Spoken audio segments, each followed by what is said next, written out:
India চলে যেতে পেরেছে, ভারত চলে যেতে পেরেছে, তাদের জন্য বর্ডার করা আওয়ামী লীগ বললেই হলো। আমাদের জন্য কিন্তু ভারত নাই, আছে?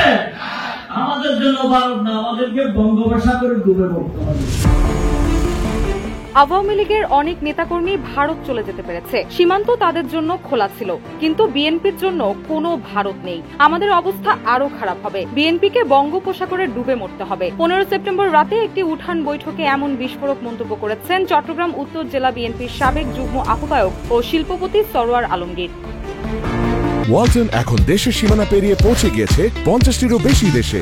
ওয়ালটন, ঘরে ঘরে, বিশ্বজুড়ে। তিনি বলেন, আওয়ামী লীগ অতীতে অন্যায়, অত্যাচার, দখল ও নির্যাতন ছাড়া কোনো কাজ করেনি। তারা জনগণের সম্পদ দখল করেছে, হিন্দু সম্প্রদায়ের জমি দখল করেছে, রাজনৈতিক প্রতিপক্ষকে নির্যাতন করেছে। সেই কারণেই আজ তারা জনসমক্ষে আসতে লজ্জা পাচ্ছে।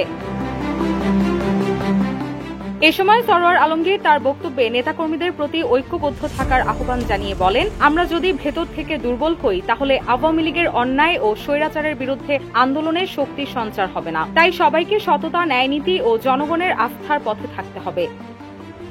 রুশাসু, নিউজ ডেস্ক, ইত্তেফাক।